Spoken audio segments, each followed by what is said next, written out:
satu yang kita hormati. Kita itu kerjanya cuma terima kasih. Buat perempuan itu. Terima gaji, kasih istri. Terima kasih. Terus kerjanya dia. Saya ingin kasih tahu. Kita ini laki-laki dibebani dalam agama untuk memberikan nafkah kepada wanita. Kita kerja di luar berkeringat sampai rumah. Kasihin istri. Kasihkan kepada anak-anak. Sedangkan di luar sana perempuan juga dituntut untuk bekerja. Untuk cari duit. Itu yang terjadi di sana. Kenapa kita sering mendengar ya. Ada tuntutan-tuntutan wanita. Umpamanya ada istilah apa yang gak mau punya anak itu? Free child. Child free? Apa? Child free. Kenapa? Kok ada di negeri itu yang mengatakan kami nikah tapi gak kepingin punya anak? Kenapa itu terjadi? Ya karena perempuan merasa loh, kita dizolimin loh kalau harus punya anak. Anak cari nafkah sendiri, bantu suami. Kerja capek di luar. Pulang sampai rumah masih harus melayani suami. Lalu aku harus punya anak lagi, hamil, nanti melahirkan, membesarkan anak itu. Dan aku harus cari nafkah juga. Makanya kata perempuan-perempuan ini, 3 perempuan itu ngomong sama Syahini. Kalau kami punya suami kayak yang kau sebutkan gitu, kami cium kakinya. Karena dia tidak mendapatkan itu di negeri mereka. Mereka harus bekerja cari nafkah sendiri. Jemaah. Dalam Islam memang ar-rijalu qawwamuna 'alan nisa. Bima faddalallahu ba'dahum 'ala ba'din wa bima anfaqu min amwalihim. Allah sebutkan kelebihan laki-laki dan itu diakui oleh semuanya. Laki-laki berbeda dengan wanita. Tanya penelitian-penelitian di barat apa perbedaan laki-laki dengan wanita. Dari sisi fisik memang berbeda. Dari sisi psikis mereka berbeda.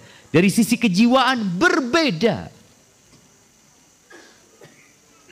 Kenapa Allah bedakan? Karena mereka harus kerjasama. Mereka harus menyatu jamaah laki-laki dengan wanita ini. Pernah ngelihat guru TK pakai jenggot? Pernah ngelihat tentu? Datang sama jenggotnya guru TK. Nggak ada, mesti perempuan guru TK itu. Kalau bapak-bapak jadi guru TK kira-kira gimana anak TK itu jamaah? Babak belur dia jamaah. Dia besok ngomong sama siapa? Ibunya nggak mau sekolah lagi. Nggak mau sekolah. Siapa gurunya Ustadz Syafiq? Katanya. Nggak mau. Ya. Memang nggak bisa kita ini untuk ngurusin mereka. Siapa yang bisa? Mama. Emak-emak itu yang bisa. Subhanallah jamaah. Anak-anak itu pintar ngomong karena emak-emak. Kalau bapak-bapak ya, ibu itu, Masya Allah, Ana tahu lah perempuan istri Ana kalau kirim chat sama Ana jawabannya, dia kirim mungkin berapa baris ya, jawabannya iya, enggak, naam, siap, syukron. Dia padahal udah banyak tuh jamaah, kita jawabnya pendek gitu loh. Kira-kira kalau antum sama anaknya kayak gitu, bisa ngomong anak antum? Nggak bisa. Tapi bagaimana perempuan ini anaknya digendong, dia sambil masak, ya apa nak, sehat nak. Ini anaknya padahal belum bisa ngomong ya mah. Tapi emaknya sudah ngomong, kasihin baju sambil ngobrol sama anaknya. Masya Allah, itu perempuan. Maka Allah Azza wa Jalla memerintahkan kepada kaum laki untuk memberikan nafkah kepada mereka. Ketika terjadi masalah dalam rumah tangga, lihat kadang-kala masalahnya karena banyak laki-laki tidak memberikan nafkah. Di negeri yang perempuannya banyak bekerja mencari nafkah, maka akan ada yang dikorbankan. Siapa? Anak-anak. Anak-anak akan dikorbankan. Kadang-kala harus hidup sama neneknya. Neneknya sudah tua renta. Kadang-kala harus hidup bersama pembantu. Loh, terus gimana masa depan mereka? Lalu muncul framing lagi bahwasanya ibu rumah tangga itu adalah tidak disebut profesi, nggak bekerja. Jadi kalau lagi ngobrol perempuan itu tanya, anu kerjanya apa kata dia? Nggak bekerja. Saya ibu rumah tangga. Oh, cuma ibu rumah tangga. Oh, omplung mungkin sama dia jamaah. Nggak tahu ibu rumah tangga itu kerjanya 24 jam kali 7 hari dalam sepekan, kemudian dikali 30 hari dalam setahun, sampai gak pernah ada cuti. Pernah lihat ibu rumah tangga cuti? Mengajukan cuti tahunannya 12 hari, Mungkin cuti ibadah lagi, nggak ada. Yang ada dia cuti dari kerjanya, seorang perempuan cuti dari kerjanya untuk jadi ibu rumah tangga. Antum lihat ada cuti hamil, cuti melahirkan. Itu dia cuti dari pekerjaannya untuk menjadi ibu rumah tangga. Karena mereka tahu nggak ada ibu rumah tangga cuti. Antum gimana bapak-bapak kalau kira-kira istri antum ngajukan cuti ya, tertulis ya, saya mas mau cuti, ini saya belum ambil tahun lalu 12 hari. Saya minta maaf ya, ditinggal antum sama anak-anak. Anak baru umur 2 tahun, yang ini 4 tahun, emaknya pergi. Allahu Akbar. Gak mungkin, kita butuh sama mereka. Makanya diletakkan posisi wanita itu seperti itu. Lelaki yang kasih nafkah. Bukan kita melarang perempuan untuk bekerja, tapi kita mengajak para lelaki untuk bertanggung jawab jadi suami. Kalau sang istri mau membantu suami, itu hak dia, kerelaan dia. Kalau urusan cari nafkah jamaah, tapi kalau urusan bekerja, perempuan harus bekerja, tapi sesuai dengan fitrah dia. Maka harapan anak-anak yang belajar ini pun tahu, ketika dia nanti menikah, dia jadi apa? Cita-cita wanita yang paling tinggi adalah menjadi seorang ibu. Menjadi seorang ibu. Karena ibu ini yang mencetak presiden itu karena ada ibunya. Panglima perang itu karena ada ibunya. Menteri-menteri jadi kayak gitu itu karena ada ibunya. Maka jadilah engkau yang mencetak generasi masa depan. Ahibati billah, di surat Al-Baqarah ayat 228 Allah Azza wa Jalla mengatakan tentang bagaimana hak perempuan. Kalau tadi bicara laki-laki itu pemimpin, dia memberikan nafkah kepada istrinya.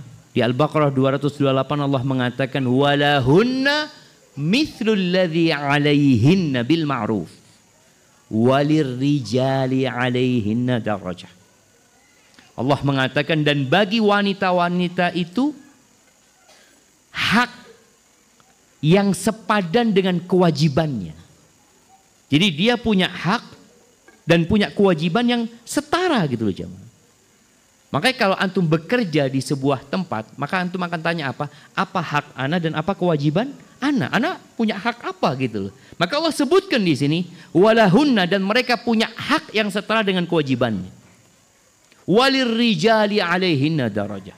Dan lelaki itu punya derajat lebih daripada wanita. Apa derajatnya? Dia pemimpin. Gak mungkinlah dalam rumah itu ada 2 pemimpin. Kira-kira pernah antum melihat mobil supirnya 2? Pernah lihat? Jadi supir setirnya itu di tengah, yang nyetir kanan kiri jemaah. Yang ada antum akan nabrak. Dan kita lihat juga bagaimana Rasul Sallallahu Alaihi Wasallam berkata kepada seorang wanita. Ketika ada seorang wanita, bibinya Imran bin Husain, yang dia curhat sama Nabi Sallallahu Alaihi Wasallam. Selesai dia curhat, Nabi tanya sama perempuan ini, sama sahabat perempuan ini, adzatu zaujin anti? Engkau punya suami? Jadi setelah dia cerita panjang, Nabi tanya sama perempuan, kau punya suami? Kata dia, iya ya Rasulullah, aku punya suami, kata dia. Kaifa anti lahu? Bagaimana sikapmu kepada suamimu? Ditanya sama Nabi SAW. La alu illa ma'ajiz. Aku tidak pernah menyia-nyiakan suamiku. Aku selalu peduli sama suamiku, kecuali yang aku tidak mampu. Ada kondisi perempuan gak mampu, inilah syariat agama Islam. Fattaqullaha mastata'tum. Bertakwalah kepada Allah sesuai dengan kemampuan kalian. Ketika perempuan ini mengatakan itu, apa kata Nabi SAW? Nih para perempuan hendaklah mengingat pesan Nabi SAW. Unduri aina anti minhu fa innama huwa jannatuki au naruki. Lihat bagaimana sikapmu kepada suamimu. Karena sejatinya dia itu adalah surgamu atau nerakamu. Ini Islam jemaah. Bukan berarti tatkala Nabi menjelaskan hal ini untuk menguasai wanita. Bukan. Dalam rangka menjaga keharmonisan rumah tangga. Dalam rangka membina rumah tangga yang penuh dengan cinta dan kasih sayang. Ketika dia sudah menikah, surga dan nerakanya siapa? Suaminya. Loh bagaimana dengan orang tuanya? Kita masih menghadapi banyak orang tua di negeri kita atau di tempat lain yang gak terima dengan hal itu. Loh Ustaz, ana yang membesarkan putri ana. Ana yang menyekolahkan dia. Ana yang menyuruh dia bekerja setelah dia menikah. Tapi anak laki nggak kayak gitu. Itu fadilah mendidik anak perempuan. Karena memang orang tua itu seakan-akan kehilangan anak perempuannya. Ketika menikah ya udah dibawa sama suaminya. Nak, kabar nak, kesini nak ya. Iya ayah, aku izin sama suamiku dulu ya. Bayangin dia. Dia seakan-akan gak lagi memiliki putrinya. Memang seperti itu. Kalau ini perempuan punya dua pemimpin, suami dan bapaknya, kesian itu anak perempuan. Aku mau kemana? Bapakku ngomong ke sini, kata suamiku gak boleh. Siapa yang harus aku taati? Maka suaminya. Oleh karena itu balasannya begitu besar yang punya anak perempuan. Karena dia boleh jadi tidak merasakan balasan budi dari anak perempuannya karena dia ikut sama suaminya. Maka Allah katakan walir rijali alaihinna darajah, dan laki-laki itu punya derajat lebih atas perempuan. Apa? Hak cerai ada di tangan suami. Perempuan itu walaupun dia jadi pejabat, walaupun dia mungkin jadi mudiro, jadi mudir, jadi kepala sekolah, apapun jabatan dia, kalau di rumah dia jabatannya di bawah suaminya. Dia adalah istri. Bisakah dia menceraikan suaminya? Bang, Tokang, mulai saat ini engkau sudah bukan suamiku lagi ya. Sana pulang ke rumah orang tuamu. Bisa kayak gitu jemaah? Gimana kalau perempuan bisa melakukan itu? Kayaknya antum semua ada di jalanan semua, diusir sama istrinya semua. Karena memang perempuan itu kadangkala dia nggak bisa mengontrol emosinya. Dan ini ketika Nabi SAW menjelaskannya, sebuah penjelasan yang indah. Nabi SAW mengatakan perempuan itu tercipta dari tulang rusuk yang bengkok. Sekali lagi ini bukan dalam rangka menghinakan wanita. Tapi menjelaskan kepada para laki-laki supaya engkau tahu bagaimana istrimu. Engkau nggak boleh memaksa istrimu untuk lurus. Kalau engkau ingin istri yang lurus, yang terjadi apa? Bercerai. Mungkin ada orang menikah di mana di Jakarta, ya Allah, anak ternyata di Jakarta Ustaz, bengkok-bengkok perempuannya Ustaz, anak mau ke Cilembu aja. Mungkin di sini dapat yang lurus, sama aja. Lulusan pesantren Ustaz, bengkok. Lulusan kuliah, bengkok. Hafal Al-Quran, tetap bengkok. Aisyah radhiyallahu taala anha, berapa hadis yang dia hafal jemaah? Berapa hadis? Pernah piring itu pecah di rumahnya Nabi SAW. Aisyah yang mecahin. Bagaimanapun tetap seperti itu. Makanya para laki-laki harus sabar menghadapi mereka. Engkau dikasih jabatan tinggi karena engkau memiliki kelebihan dan engkau harus bisa melakukan tugas. Ahibati fillah, an-nisa syaqaiqur rijal. Perempuan itu belahan wanita, kata Nabi SAW. Perempuan itu belahan laki-laki. Ini anak sudah mulai nggak nyambung, ya mana izin minum dulu.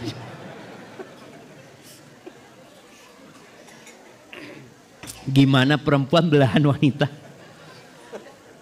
Terus terang anak tadi dari mana? Sumedang tuh, lihat jalannya muter-muter. Pusing. Tapi alhamdulillah sama Ustaz Rafiq tadi kasih kopi anak. Mudah-mudahan bisa bertahan sampai adzan Isya. Baik. Ahibati fillah. Kamula minar rijali kathir. Kata Nabi SAW, laki-laki yang sempurna itu banyak. Walam yakmul minan nisa illa arba. Atau dalam riwayat, dan tidaklah sempurna dari wanita kecuali ada 4 orang. Salah satunya adalah Maryam binti Imran. Kemudian Asiyah binti Muzahim. Ada Khadijah radhiyallahu taala anha, dia termasuk sayyidatun nisa'il alamin ya. Ada Fatimah binti Muhammadin sallallahu alaihi wasallam. Ana akan cerita sedikit tentang Maryam. Dia satu-satunya wanita yang disebutkan namanya dalam Al-Qur'an Al-Karim. Iya, ada perempuan lain disebutkan dalam Al-Qur'an? Banyak sekarang Ustaz. Ada Hasanah. Iya kan? Orang kalau bicara kan banyak namanya orang diambil dari Al-Quran. Siapa namanya? Hasanah. Ada dalam Al-Quran Ustaz. Ya, Rabbana atina fid dunya hasanah. Tapi itu bukan namanya perempuan. Hanya dipakai nama buat perempuan. Yang ada cuma Maryam. Di surat Ali Imran. Ini surat menceritakan tentang keluarga Imran. Ya. Allah menceritakan tentang istrinya Imran. Allah nggak sebutkan nama istrinya Imran. Allah ceritakan tentang di surat At-Tahrim istrinya Fir'aun. Tapi disebutnya Imra'atu Fir'aun. Istrinya Fir'aun. Tapi tidak disebut tentang namanya. Di ayat 35 Allah mengatakan idh qalat imra'atu Imran Rabbi. Ketika istrinya Fir'aun berkata Rabbi, wahai Rabbku. Nih Allah ceritakan tentang seorang wanita yang bermunajat kepada Allah Azza wa Jalla. Apa sih yang diminta oleh wanita? Dia mengatakan Rabbi inni nazartu laka ma fi batni muharraran. Wahai Rabbku. Kalau doa itu kita lihat dalam Al-Quran lebih banyak pakai Rabbi. Karena di situ ada unsur pengagungan kepada Allah Azza wa Jalla. Rabbi, engkau yang memiliki aku ya Allah. Engkau Tuhanku, engkau yang memberikan rezeki kepada aku. Urusanku semua ada di tanganmu. Kenapa? Rabbi, engkau Rabbku. Sesungguhnya aku bernazar. Nazar apa coba? Dia bernazar, dia ini nazar tu laka. Ini sebuah ibarat yang mengandung keikhlasan. Sebelum dia berbicara tentang nazar dia bicara tentang niat dia. Nazar tu laka. Aku bernadar untukmu ya Allah. Untukmu nadarku ini. Apa yang dia nadarkan? Yang di perutku ini. Dia sedang hamil. Dia sedang hamil. Yang dia mengatakan ini nadar buat engkau ya Allah. Muharraran artinya dia hendak menjadikan anaknya ini jadi milik Allah. Sudah diserahkan sama Allah. Orang tua nggak punya kuasa lagi. Jadi dulu itu bisa mewakafkan anaknya. Anaknya diwakafkan. Untuk Allah Azza wa Jalla. Apa kata dia? Fataqabbal minni. Terimalah dari aku ya Allah. Dia sudah menyatakan niatnya. Dia sudah menyatakan apa yang dia nazarkan. Dia berdoa semoga diterima sama Allah Azza wa Jalla. Orang itu semakin kenal sama Allah, semakin takut tidak diterima amalan. Apa doanya Nabi Ibrahim ketika membangun Ka'bah? Rabbana taqabbal minna. Bagaimana lihat? Wahai Rabb kami, terimalah dari kami ya Allah, terimalah dari kami. Innaka antas samiul alim. Ini mengatakan fataqabbal minni innaka antas samiul alim. Sama dengan doanya Nabi Ibrahim. Rabbana taqabbal minna innaka antas samiul alim. Sesungguhnya engkau ya Allah maha mendengar dan maha mengetahui. Engkau mendengar doaku dan engkau mengetahui apa yang aku inginkan dari engkau ya Allah. Wallahi jamaah. Terkadang kita amalnya sedikit tapi sudah merasa diterima sama Allah. Merasa sudah baik, merasa banyak budinya, jasanya. Doa antum minta sama Allah supaya diterima. Selesai nih doanya istrinya Imran. Ditunggu jamaah itu anak ya di perutnya.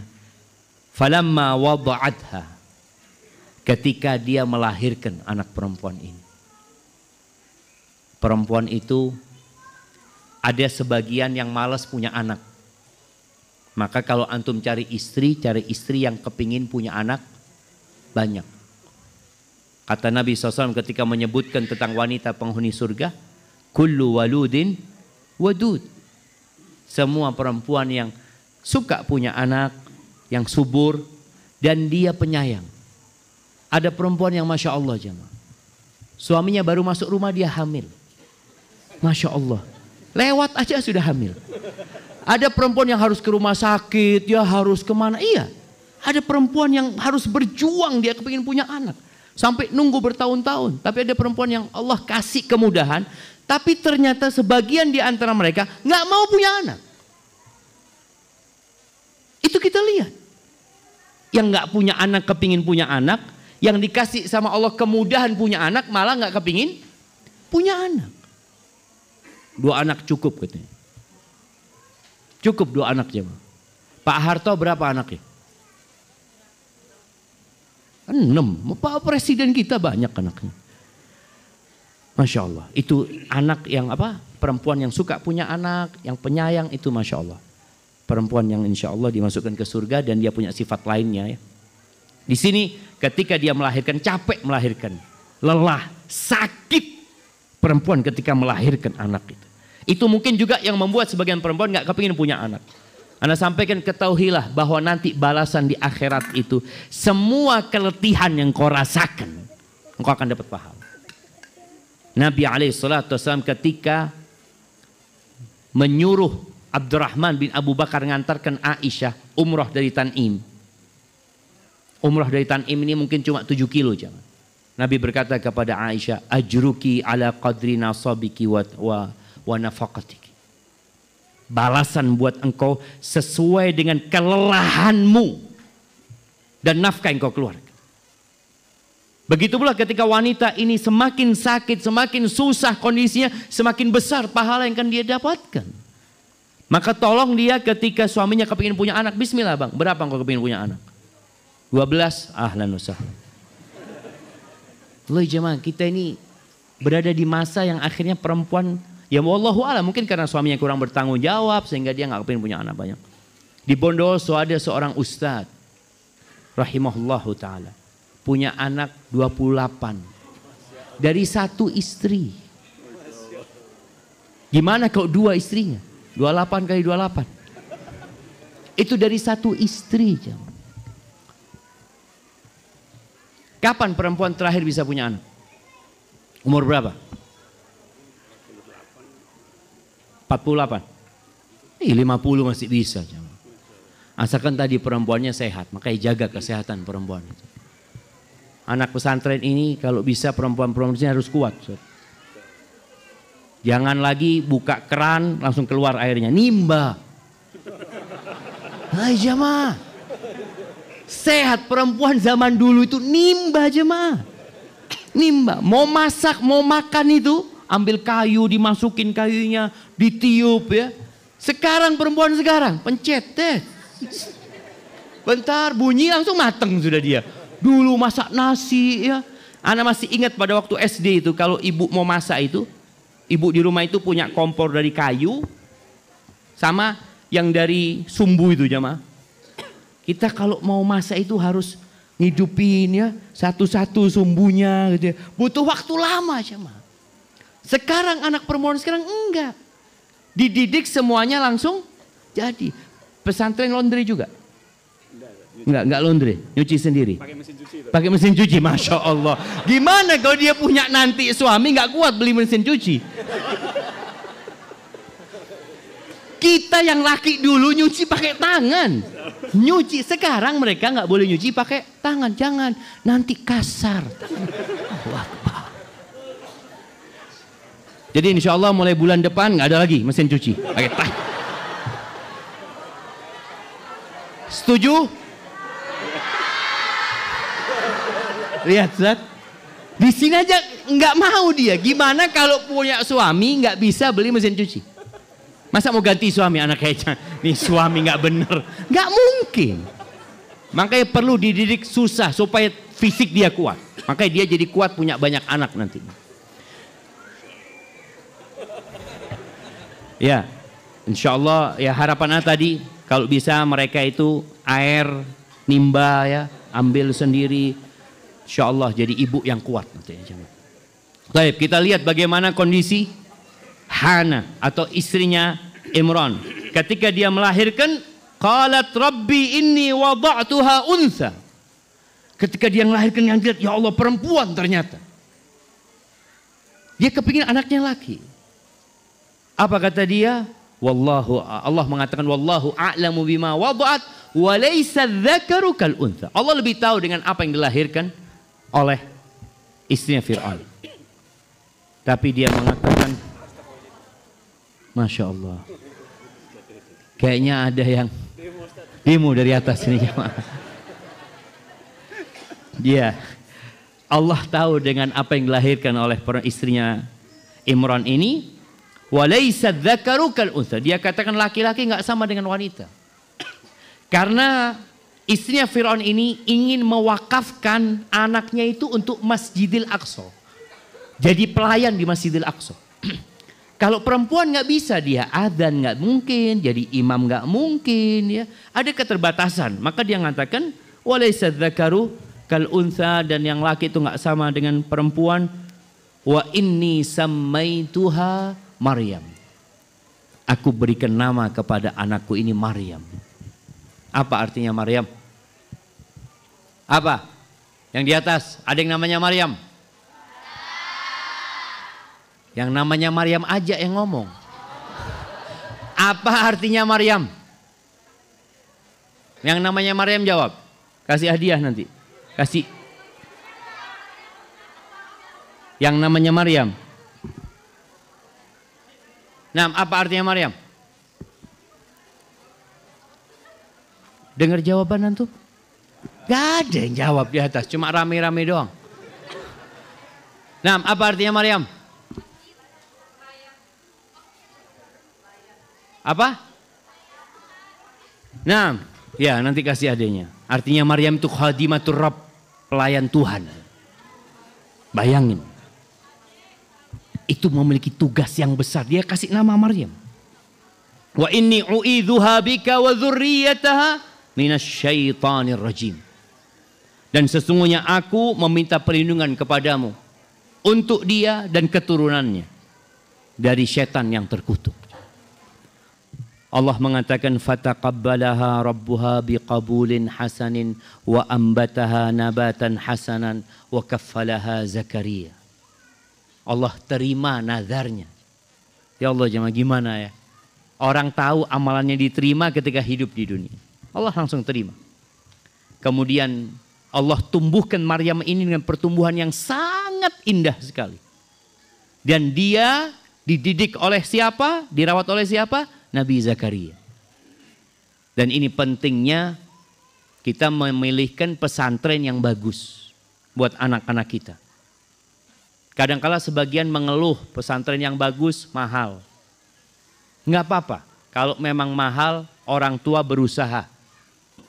Bekerja lebih lelah lagi demi untuk mendapatkan keridhaan Allah Subhanahu wa taala. Kita dapat pahala, jemaah. Kita mendidik anak kita dengan benar. Mungkin kita ya nggak seperti dulu. Walaupun sekarang Anda lihat banyak pesantren-pesantren yang masih murah. Murah apa mahal pesantren di sini, Ustaz?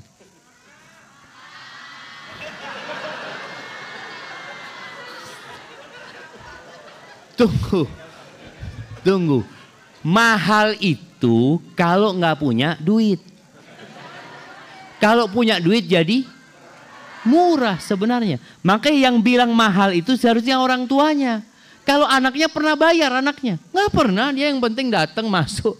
Orang tuanya sampai jual gelang, jual kalung. Iya jemaah. Ada seorang ibu ya ini. Anak-anak di pesantren tolong ya. Tolong engkau itu memuliakan orang tua. Ada seorang ibu mengatakan, Ustadz, ana jual kalung ana Ustadz. Semua ana jual demi anak ana Ustadz. Tahu-tahu dia mau berhenti dari pesantren Ustadz. Tolong hargai perjuangan orang tua. Di pesantren itu capek, lelah. Ana ingat ana di pesantren 6 tahun itu. Oh sekarang sudah enak ada mesin cuci. Kita dulu nyuci sendiri. Nyuci, jemur ya. Kadang-kadang kita di kelas hujan. Keluar udah basah semuanya, ya Allah, kata dia. Yang namanya setrika, ada setrikaan di sini Ustaz? Enggak ada, mulai besok enggak ada setrikaan lagi Ustaz. Nyuci pakai tangan enggak pakai setrikaan. Loh kita yang laki kayak gitu Ustaz. Enggak ada setrikaan kita jemaah. Terus gimana baju itu bisa lurus? Taruh bawah ranjang. Betul, kita taruh bawah ranjang itu jadi lurus, alhamdulillah jemaah. Itu kalau sempat. Kalau enggak sempat masuk kelas itu dengan bajunya dalam kondisi ya belum disetrika. Maka akhirnya ya insya Allah jadi orang-orang yang benar lah. Maka tadi kembali bagaimana ibunya Maryam ini menyerahkan itu anak ke Masjidil Aqsa. Sudah dia bernazar. Dirawat, dididik oleh Nabi Zakaria. Nabi Zakaria ini kepingin punya anak. Tapi bertahun-tahun dia nggak punya anak. Setiap kali Allah sebutkan kullama dakhala 'alaiha Zakaria al-mihrab wajada 'indaha rizqa.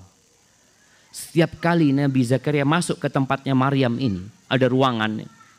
Ketika anak ke Masjidil Aqsa itu ada satu tempat, kata mereka di sini mihrabnya Maryam katanya.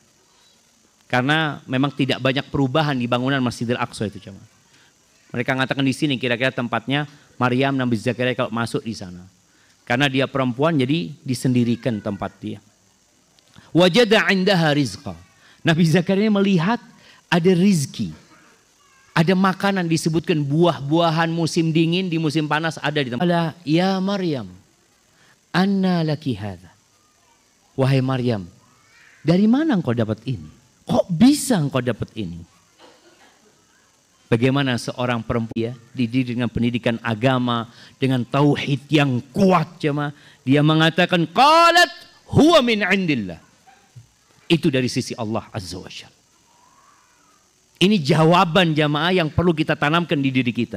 Ketika kita sukses mendapatkan sesuatu, jangan pernah antum mengatakan, oh iya, ana memang berusaha, ana bekerja, ini enggak, itu dari Allah Azza wa Jalla. Itu dari Allah. Berapa banyak orang yang bekerja, yang berusaha, berupaya, yang lelah, tapi nggak dikasih sama Allah Azza wa Jalla. Ini anak-anak yang menghafal Quran, yang belajar. Dari mana dia bisa jadi juara pertama? Ya Allah yang kasih. Oh enggak, anak cerdas. Siapa yang kasih kecerdasan? Allah Azza wa Jalla. Anak muroja, siapa yang membimbingmu untuk muroja? Allah Azza wa Jalla. Maka katakan, qalat huwa min indillah. Innallaha yarzuqu man yasha bighairi hisab. Tuh bagaimana tauhidnya Maryam ini. Sesungguhnya Allah, semuanya kembali kepada Allah. Allah memberikan rizki kepada siapa yang dia kehendaki tanpa hisab. Ini yang ngajarin Maryam dapat pelajaran dari Maryam. Udah waktu azan jemaah? Belum? 5 menit lagi. Nah, akhirnya Nabi Zakaria ya mendengar apa yang dikatakan oleh Maryam, dia langsung berdoa. Hunalika da'a Zakaria rabbah. Langsung dia memanggil kepada Allah Azza wa Jalla. Selalu Nabi Zakaria ini berdoa. Tapi tatkala melihat nikmat yang Allah berikan itu dan omongan Maryam, langsung Nabi Zakaria berdoa apa? Qala Rabbi. Sama seperti doanya istrinya Imran. Rabbi. Wahai Rabbku. Habli min ladunka dzurriyyatan thayyibah. Anugerahkan buat aku dari sisimu. Dia tidak menyebutkan apa yang diminta. Artinya dia akhirkan ya apa yang dia minta. Tapi dia mengatakan Rabbi habli. Wahai Rabbku, berikan buat aku min ladunka dari sisimu ya Allah. Apa yang diminta? Dzurriyyatan thayyibah. Aku minta keturunan yang baik ya Allah. Innaka sami'ud du'a. Sesungguhnya engkau maha mendengarkan doa. Dan Allah kabulkan doanya. Bagaimana kisah Maryam? Kemudian dia hamil. Hamil dalam kondisi nggak punya suami. Dia akhirnya berangkat ke tempat yang jauh jamaah. Untuk melahirkan di tempat itu. Bersama siapa dia melahirkan? Sendirian. Sendirian dia melahirkan. Dia lahir. Ada yang memanggil dari bawahnya. Ada pohon kurma kita lihat ya. Ada pohon kurma di sana. Yang disuruh gerakkan. Sekarang perempuan kalau melahirkan kadangkala satu kampung rame semuanya. Teriak-teriak ini dan itu. Memang mungkin sebagian mereka merasa sakit. Tapi berusaha untuk menahan diri. Ingat gimana Maryam ketika melahirkan. Panggil Allah Azza wa Jalla. Dan seorang wanita ketika melahirkan gak harus suaminya ada di sampingnya. Sebagian orang berpendapat kalau suami tidak ada di sampingnya berarti suami tidak setia. Enggak. Waktu Ana punya anak 5 itu gak pernah Ana dampingin. Yang satu aja Ana yang dampingin anak-anak itu. Karena punya anak yang perempuan yang terakhir itu memang kata dokter bermasalah. Dia kelilit ya apa ini itu. Waktu itu ngomongnya harus lahiran di rumah sakit. Padahal sudah gak kuat akhirnya lahir di bidan. Satu anak yang dampingin. Enggak, itu bukan tanda kesetiaan ketika dia ada di sampingnya. Boleh jadi memang mungkin ada perempuan lain yang mendampingi. Tapi kalau tidak didampingi oleh siapapun engkau ingat sama Allah Azza wa Jalla. Lahir itu anak. Bagaimana akhirnya Maryam menggendong anak. Bagaimana perasaan dia ketemu sama orang-orang jemaah. Dan itu perjuangan.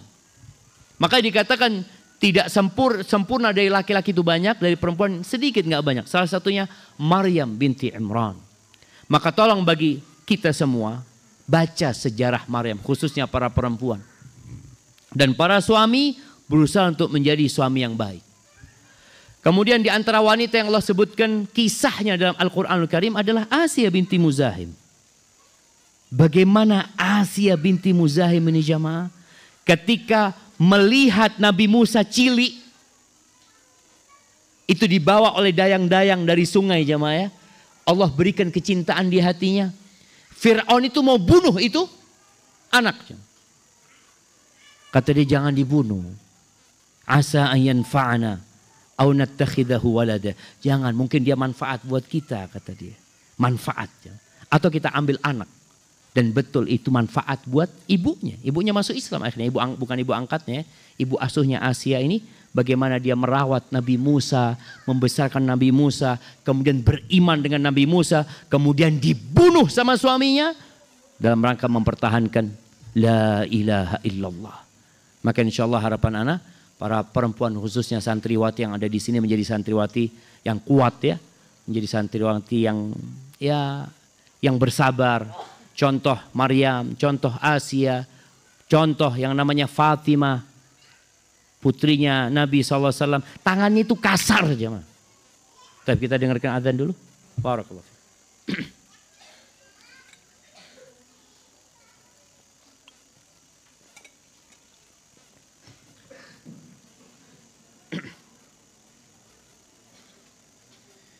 Allahu Akbar, Allahu Akbar. Allahu Akbar. Allahu Akbar, Allahu Akbar.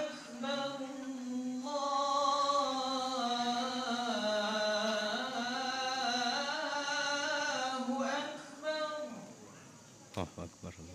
Asyhadu an la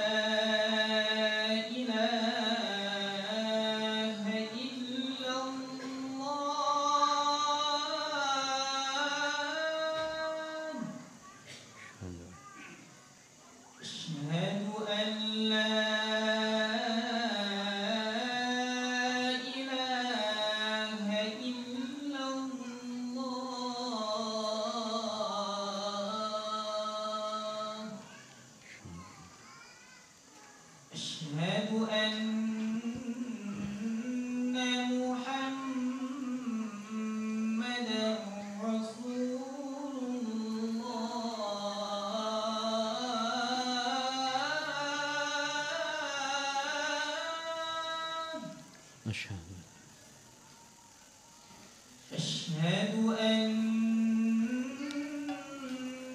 محمدا رسول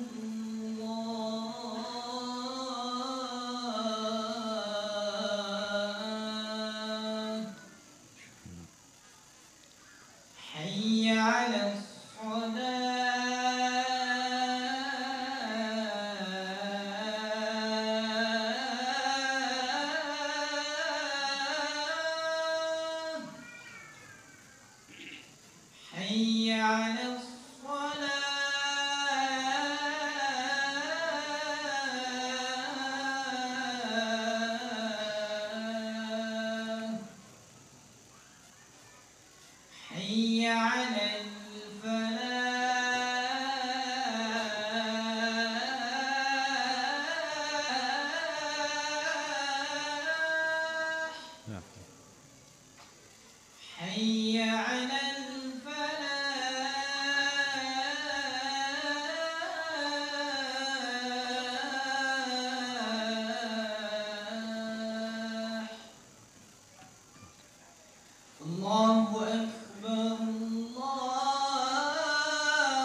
Allahumma salli wa sallim ala Muhammad. Ya jamaah, tadi yang sebutkan terakhir contoh Fatimah ya.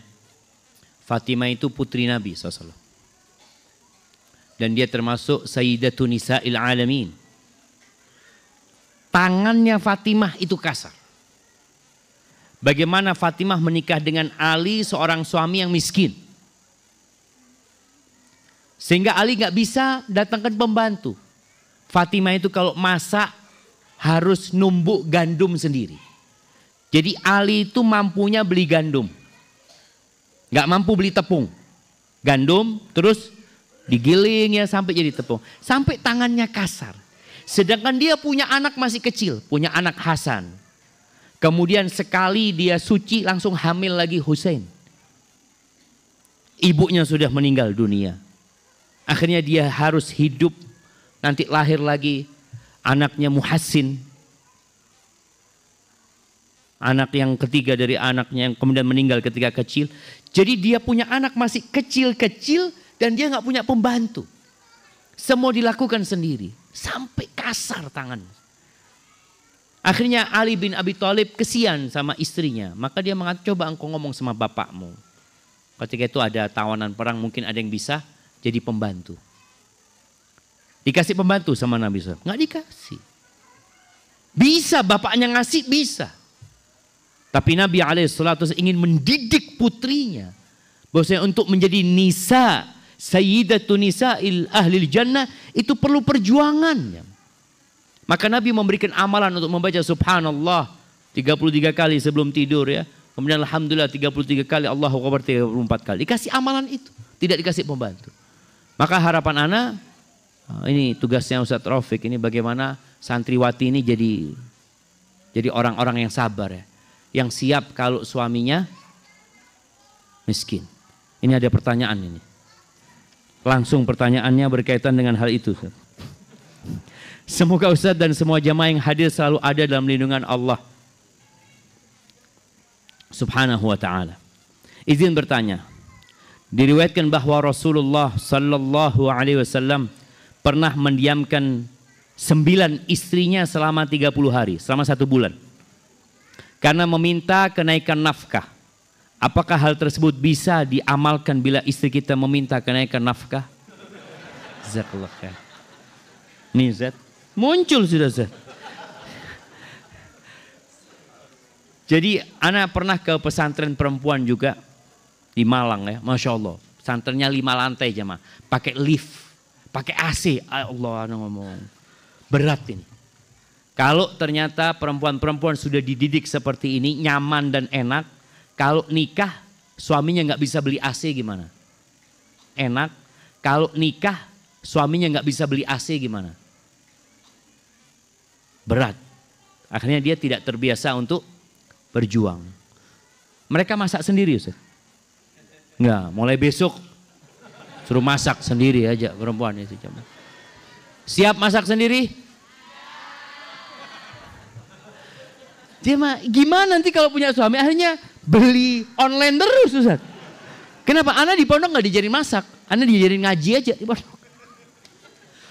Allahu Akbar. Nah, kembali kepada pertanyaan tadi. Rasul Sallallahu Alaihi Wasallam benar pernah mendiamkan istrinya selama 1 bulan. Beliau meninggalkan rumah 9 istrinya, tinggal di sebuah rumah di dalam kebun. 1 bulan. Sampai tersebar berita di kota Madinah, Rasulullah Sallallahu Alaihi Wasallam menceraikan istri-istrinya.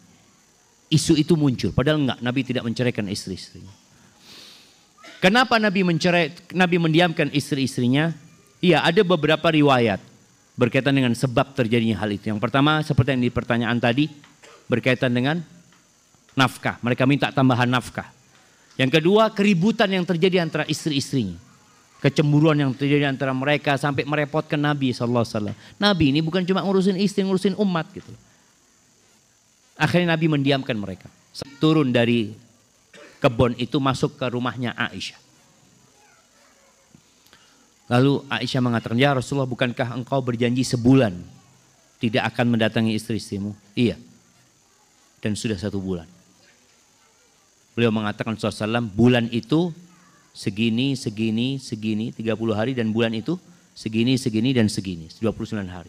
Itu artinya sudah 1 bulan. Lalu Nabi SAW membacakan firman Allah di surat Al-Ahzab ayat 28-29. Nabi mengatakan kepada mereka, membaca firman Allah, ya ayuhan nabi, qul li azwajika. Wahai Nabi, katakan kepada istri-istrimu, in kuntunna turidnal hayatad dunya wa zinataha fata'alaina umatti'kunna wa usarrihkunna sarahan jamila. Katakan kepada istri-istrimu, apabila kalian menginginkan kehidupan dunia, ambisinya dunia, kemewahan dunia, maka kemarilah kalian. Aku akan kasih mut'ah, kesenangan buat kalian. Aku akan kasih pesangon harta buat kalian. Wa usarrihkunna sarahan jamila. Dan aku akan ceraikan kalian dengan perceraian yang baik. Tapi kalau keinginan wa in kuntunna turidnallaha wa rasulahu wad daral akhirah fa innallaha a'adda lil muhsinati minkunna ajran 'azima. Tapi kalau ambisi kalian adalah Allah, Rasulnya, kehidupan akhirat, sesungguhnya Allah menyediakan pahala yang baik buat orang-orang yang berbuat baik di antara kalian. Baik, sekarang bagaimana? Apakah boleh antum mendiamkan istri antum? Boleh. Tapi ketahuilah apakah antum sudah melaksanakan tugas antum dengan baik. Kadang-kadang seorang laki-laki, dia seharusnya bisa memberikan nafkah lebih kepada istrinya, tapi dia pelit. Dia bakhil. Jadi yang salah bukan istrinya, suaminya. Dalam masalah pemberian nafkah itu, sesuai dengan kebutuhan, apa sesuai dengan kemampuan? Sebenarnya 2 hal ini diperhatikan. Hanya saja Allah mengatakan, liyunfiq dzu sa'atin min sa'atih. Wa man qudira alaihi rizquhu falyunfiq mimma atahullah. Hendaklah seorang memberikan nafkah itu sesuai dengan keluasannya. Kalau antum punya duit banyak, kasih rezeki banyak buat istri. Bagi-bagi sama istri. Loh Ustaz, dia kebutuhannya cuma 3 juta Ustaz. Antum gaji, ya alhamdulillah 25 juta. Kasih 3 juta istrinya. Ya enggak benar. Sesuai dengan keluasan. Artinya kalau engkau miskin, di ayat yang selanjutnya, barang siapa yang disempitkan rizkinya, maka hendaklah dia memberikan rizki sesuai dengan yang Allah berikan kepada dia. Itu fair jamaah. Maka istri tadi, kalau ternyata suaminya bakhil, tidak memberikan yang cukup dengan kebutuhan keluarga, maka istri boleh mengambil harta suami tanpa sepengetahuan suami. Boleh apa enggak boleh Ibu? Oh ternyata boleh ya, Insya Allah. Itu boleh kalau suami tidak memberikan yang cukup, sedangkan suami mampu. Seperti itu. Yang kedua, cara ngambilnya dengan cara yang baik. Memang kebutuhan beli susu anak, ya beli susu anak. Enggak Ustaz, anak mau ganti handphone Ustaz. Ganti handphone, enggak boleh. Itu yang untuk kebutuhan rumah tangga. Untuk kebutuhan anak ya.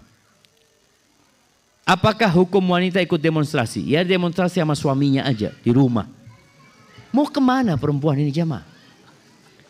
Ini bicara. Jadi kalau mau demo, yang pertama kita tahu demonstrasi ini tidak diajarkan dalam agama kita. Kadang-kadang demonstrasi ini dalam rangka memperbaiki. Ada cara yang sesuai dengan agama kita. Maka tadi kita perlu belajar agama kita. Supaya kita tahu bagaimana cara mengingkari kemungkaran. Tujuan mengingkari kemungkaran itu bagaimana kemungkaran itu hilang. Kalau nggak bisa hilang berkurang. Tanpa menimbulkan kemungkaran yang lebih besar. Maka tolong belajar. Assalamualaikum warahmatullahi wabarakatuh. Semoga Allah subhanahu wa ta'ala melindungi Ustadz dan kaum muslimin dimanapun berada. Amin. Afwan Ustadz, anak ingin bertanya. Apakah salah sikap atau keputusan yang diambil oleh istri anak untuk membatasi memiliki anak dengan alasan takut tidak sabar dalam mendidik anak, takut tidak bisa membesarkan anak karena kondisi fisik yang sudah tidak fit lagi. Alhamdulillah sekarang anak memiliki 2 anak perempuan. Syukran jazakallah khair. Ya ini tadi yang ditakutkan. Ketika perempuan itu biasa hidup enak ya. Semuanya nyaman, berat untuk punya anak karena memang capek loh perempuan itu hamil. Maka bagaimana sekarang seorang suami itu kalau istrinya hamil, dia memberikan perhatian lebih. Sehingga istrinya kepingin hamil terus. Aku kalau hamil ya Allah suamiku jadi sayang banget, yuk punya anak lagi yuk, bismillah gitu kan. Jadi dia mendapatkan sesuatu yang lebih. Tapi kalau ternyata istri hamil antum yang sering, aduh ya Allah hamil lagi istrinya, antum. Malah istri gak kepingin hamil. Itu yang pertama. Yang kedua kalau bicara tadi masalah dia takut gak bisa sabar, takut gak bisa ini. Ketakutan itu ujian dari Allah Azza wa Jalla. Bagaimana sekarang suami menggambarkan kepada istri apa manfaatnya punya anak banyak. Pertama Nabi SAW akan suka. Karena beliau ingin memperbanyak umatnya Nabi SAW. Anak itu aset buat orang tuanya. Ketika orang tuanya meninggal dunia tuh anak akan doakan orang tuanya. Kalau bicara tentang takut gak sabar, takut gak bisa, takut ini, ketahuilah. Allah tidak memberikan ujian kepada hambanya, melainkan dia mampu untuk menghadapinya. Makanya orang yang gak mampu gak dikasih anak sama Allah. Sampai dia berusaha, ini tuh gak dikasih sama Allah Azza wa Jalla. Ketika antum dikasih berarti antum mampu. Hanya saja ini hatinya harus diperbaikin istri. Soalnya kalau dia akhirnya hamil dalam posisi gak kepingin punya anak, biasanya dia ketika anak itu lahir pun dia nggak suka gitu. Maka tolong disiapkan hatinya dulu, antum sebagai suami kuatkan, sampaikan kepada dia tentang balasan-balasan yang akan dia dapatkan dan sampaikan nanti kalau kau punya anak lagi aku kasih hadiah. Aku kasih hadiah 2 kilo emas lah insyaallah. Insyaallah kalau antum kasih hadiah 2 kilo emas setahun kepingin punya anak 2 kali dia. Semangat, artinya seorang suami benar-benar berusaha untuk menghibur istrinya, memberikan sesuatu yang menyenangkan buat dia dan tidak membebani istrinya dengan cari nafkah. Jadi kalau bicara tadi 2 anak, baru 2, Masya Allah jemaah. Kalau memang sakit beda lagi. Kalau mampu, bismillah. Baik, kalau tetap istrinya nggak mau, tapi suaminya kepingin punya anak nambah, apa solusinya? Nah, bismillah bapak jemaah. Apabila seorang istri menolak ajakan suami untuk tidur bersama, tapi dia istri tersebut menolak. Pertanyaannya, apakah amalan istri tersebut selama berada dalam laknat malaikat diterima atau tidak oleh Allah Subhanahu wa taala? Iya, memang berdampak istri yang nusyus, yang tidak nurut sama suaminya itu dilaknat sama malaikat dan amalannya tidak diangkat. Hanya seperti ini. Suami itu harus pandai-pandai mengambil hatinya istri. Kadang-kala istri itu capek, lelah. Maka antum, ana juga capek Ustaz. Loh iya, antum juga capek. Tapi antum kan kepingin rumah tangga yang harmonis. Ketika antum pulang bekerja, belikan sesuatu buat istri. Datang lihat istrinya capek, dipijetin istrinya. Insya Allah mudah-mudahan hatinya terbuka.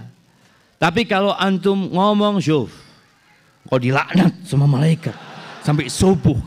Kira-kira istri akhirnya jadi mau. Jadi mau dengan omongan. Ya enggak gitu loh jemaah. Maka pintar-pintar dan para istri ketahuilah. Di antara bentuk sodakoh itu adalah berhubungan suami istri. Sampai Nabi SAW mengatakan, wa fi bud'i ahadikum sodakoh. Itu para sahabat sampai heran. Seorang suami menggauli istrinya itu dapat pahala sodakoh. Mereka mengatakan, ya Rasulullah, ayati ahaduna syahwatahu wa yakunu lahu fiya ajr. Apakah seorang mendatangi syahwatnya dapat pahala?